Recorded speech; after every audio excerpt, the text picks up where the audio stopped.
Now students, let's start with another topic for this chapter is resistance. Now what is resistance? It is the obstruction offered to the flow of electrons.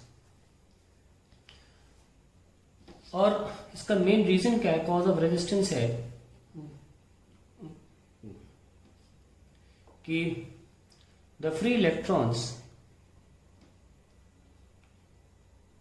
randomly move here and there, randomly move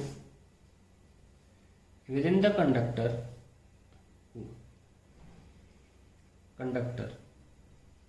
when applied across a potential difference या electric field, they begin to move towards the positive end of the conductor. ऐसा होता है, ठीक है.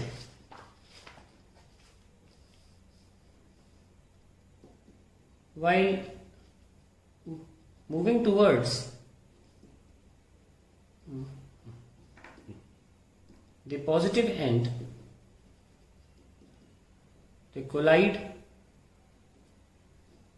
with the cations. ये cations कैसे जन्म लेते हैं? Atoms lose electrons, become cations. Lose electron and become cation. The source of collision for electrons. तो इलेक्ट्रॉन के कोलिजन का मेन सोर्स यही है. तो collide with the cations and this constitutes बोल सकते हैं, this constitutes the resistance. अब जैसे कि मान लीजिए कि एक रेस हो रही है, एक रेस है और हर्डल रेस है, और ये मान लीजिए हमारा रनर है, एथलीट. आप सोचिए, अगर मैं इस हर्डल रेस की लेंथ को लंबा कर दूं तो इस एथलीट के लिए मुश्किलें बढ़ जाएंगी. यस और नो? तो मुश्किलें रेजिस्टेंस है. तो जिस तरीके से हर्डल रेस की लेंथ बढ़ाई जाएगी तो भाई हर्डल भी तो बढ़ाए जाएंगे, तो लेंथ के बढ़ने से रेजिस्टेंस बढ़ जाती है. दूसरी बात, अगर मैं इस रेस को मोटा कर दूं, अभी तो जगह ही नहीं जाने की, अगर मैं रेस को मोटा कर दूं और आदमी से बोलूं कि देखो अगर तुम्हें जगह मिले तो तुम बिना हर्डल की जगह से कोने से निकलना अलाउड है. तो यानी कि अगर मैं रेस को मोटा कर दूं और फैला दूं हर्डल्स, और धावक यानी कि रनर को अलाउड है, अगर उसे मौका मिल रहा है किसी गैप से निकल जाने तो निकल सकता है. तो ऑब्वियसली ऐसा करने से यानी कि रेस का विड्थ बढ़ाने से उसके लिए आसानी बढ़ जाएगी या मुश्किलें कम हो जाएंगी. यानी कि resistance area of cross section पे इनवर्सली प्रोपोर्शनल है. ठीक है.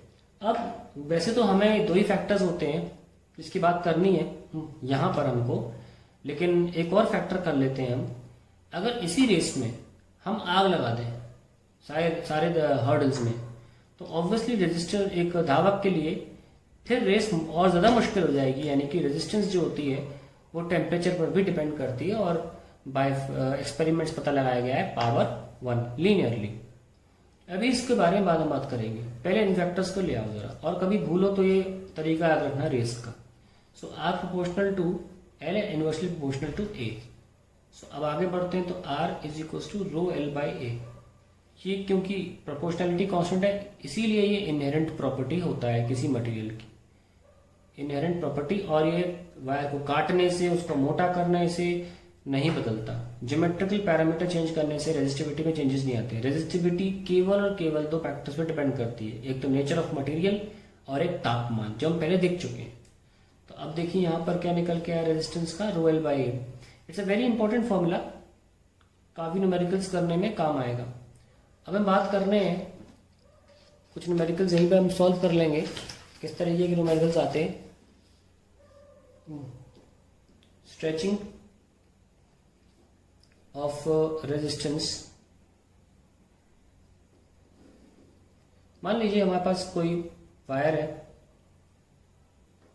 पर्टिकुलर लेंथ एल की, और उसका एरिया ऑफ क्रॉस सेक्शन जो है मान लीजिए ये डी है, तो एरिया ऑफ क्रॉस सेक्शन हो जाएगा पाई डी स्क्वायर बाय 4।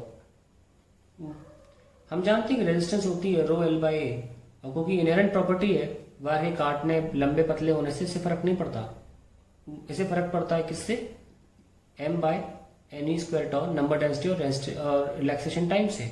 हम नीचे कोई मोमबत्ती नहीं लगा रहे, ना मटेरियल चेंज कर रहे हैं, ना तापमान बढ़ा रहे हैं, ना मटेरियल चेंज कर रहे हैं। ठीक है, अब मान लीजिए मैंने इस वायर को स्ट्रेच कर दिया। सपोज इस वायर को हमने 2 टाइम स्ट्रेच कर दिया, तो इसकी लेंथ कितनी हो गई? 2L। उसका एरिया कितना हो जाएगा ये हमको देखना है, क्योंकि वायर का वॉल्यूम अभी भी इंटैक्ट है। पहले और बाद में, इनिशियली और फाइनली वॉल्यूम सेम है, तो A1L1 is equals to A2L2 के हिसाब से देखा जाए तो हम देख सकते हैं कि A1 by A2 is L2 bye L1, यानी कि for volume to be same length और एरिया में इनवर्स रिलेशन है। तो जिस फैक्टर से लेंथ बढ़ाई जाएगी उसी फैक्टर से एरिया घटाया जाएगा। ठीक, तो ऐसे में अगर लेंथ 2L की गई तो एरिया हो जाएगा A/2। अब इस चीज को हम यहां लेकर आते हैं। Let length be increased bye